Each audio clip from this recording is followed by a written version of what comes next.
अस्सलाम वालेकुम। सच न्यूज़ के साथ मैं हूं अरम नकवी। हेडलाइंस आपने जाने, यहाँ पर अहम खबर से आपको अपडेट करते चले।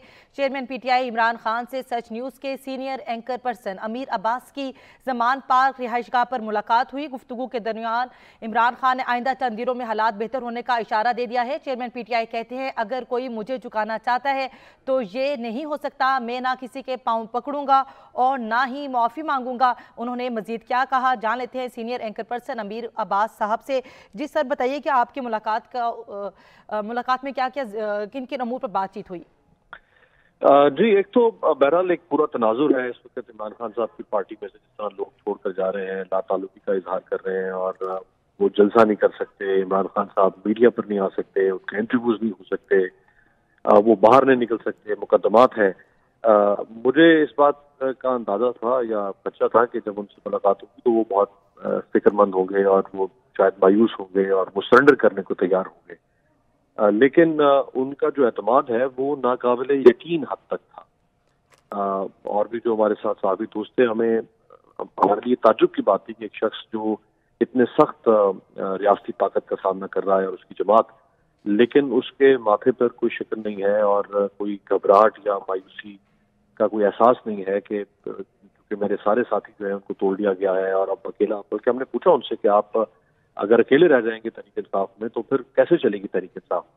तो उन्होंने कहा कि मैं अल्लाह से और अपने लोगों से उम्मीद करता हूँ, क्योंकि जब मुआशरे में जुल्म बहुत ज्यादा बढ़ जाता है या ताकत का बेईमाना इस्तेमाल बहुत ज्यादा बढ़ जाता है तो फिर लोग खड़े होते हैं।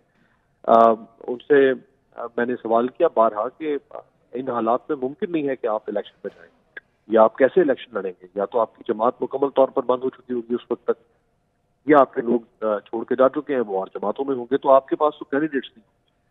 तो उन्होंने कहा कि हो सकता है कोई डिवाइन इंटरवेंशन हो जाए, कोई अल्लाह की तरफ से हमें कोई ऐसी मदद या नुसरत मिल जाए। ये भी उनसे सवाल किया मैंने कि क्या कोई तैयारा बाहर से आया पाकिस्तान आपको लेने के लिए, या किसी मुल्क ने पेशकश की हो, क्योंकि आप बहरहाल पाकिस्तान की एक नामवर शख्सियत है, किसी और मुल्क ने पेशकश की हो कि आपको यहाँ से उनके यहाँ भेज दिया जाए। तो उन्होंने कहा नहीं, ना तो कोई तैयारा पाकिस्तान आया, ना ही मुझे किसी किस्म की कोई ऐसी पेशकश हुई कि मैं पाकिस्तान छोड़ के बाहर चला जाऊं किसी और मुल्क में। मैं यही हूं और मैं यही रहूंगा। फौज के मुखालिफ होने का मेरे बारे में जो तासुर फैलाया गया है वो इंतहाई गलत तासुर है। फौज हमारी है। हाँ, ये जरूर था, हमारी पार्टी ने ये फैसला किया था कि जब मुझे गिरफ्तार किया जाएगा तो उस पर हम एहतजाज करेंगे, और वो एहतजाज जारी बात है हम उन मुकामात पर करेंगे जिनसे हमें शिकवा है कि वो हमारे खिलाफ ये सब कुछ कर रहे हैं। हम सिर्फ एहतजाज की हद तक इकट्ठे हुए थे, जहां तक जलाओ घिराओ और तोड़ फोड़ वाले मामला थे इसमें हमारी जमात शामिल नहीं है। तो फिर मुझसे सवाल हुआ कि क्या आप 9 मई के मामले पर कोई माफी मांगेंगे, किसी माजरत का या निदामत का एहसास करेंगे? तो उन्होंने कहा कि नहीं, मैं किस बात पर माफी मांगूं या मैं किस बात पर माजरत करूं।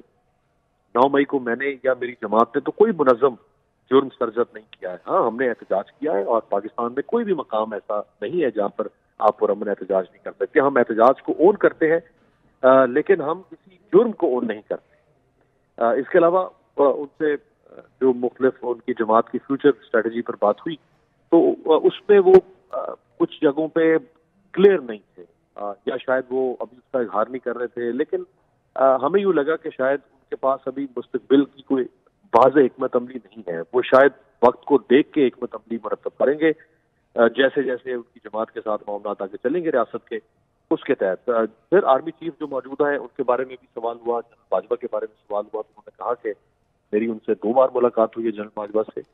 प्रेसिडेंट आरिफ अलवी के साथ मुलाकात हुई और जनरल बाजवा से मैंने कहा कि आप हालात को ठीक करें। अगर मैं फौज के खिलाफ होता या मैं अगर हालात खराब करना चाहता तो मैं ये कोशिश ही ना करता कि जनरल बाजवा को हम इस मामले में उनसे रब्ता करें। जो मौजूदा आर्मी चीफ हैं उनके बारे में भी जब उनसे बात हुई कि क्या आपके उनके साथ ताल्लुकात खराब हैं या खराब रहे, तो उसमें कुछ बातें ऐसी जरूर उन्होंने कही जो ऑफ द रेकॉर्ड हैं। बहरहाल उनकी तरफ से हमें कहा गया कि वो बातें हम नहीं सामने ला सकते। लेकिन नए आर्मी चीफ बनने से पहले, जनरल आसिम मुनीर के आर्मी चीफ बनने से पहले बकौल इमरान खान साहब के, उनसे हमने उन्हें अच्छा पैगाम भिजवाया, उन्होंने भी हमसे रब्ता किया और हमने उनकी तैनाती पर कोई मुज़ाहमत या मुखालफत नहीं की। अगर हम उनकी तैनाती पर कोई मुज़ाहमत या मुखालफत करना चाहते या कोई शोर मचाना चाहते तो हम कर सकते थे, लेकिन हमने उस पर किसी किस्म की कोई आवाज नहीं उठाई। इसका मतलब है कि हमने रजामंदी से इस फैसले को तस्लीम किया और हम चाहते हैं कि فوج جو ہے وہ اسی طرح مضبوط رہے، لیکن فوج ان معاملات میں ملوث نہ ہو جو معاملات سیاستدانوں یا ریاست کے باقی اداروں کے ساتھ جڑے ہوئے ہیں۔ اگر فوج ان معاملات میں آئے گی تو فوج کے خلاف پھر لوگوں کی شکایت اور شکوے جو ہے وہ بڑھیں گے۔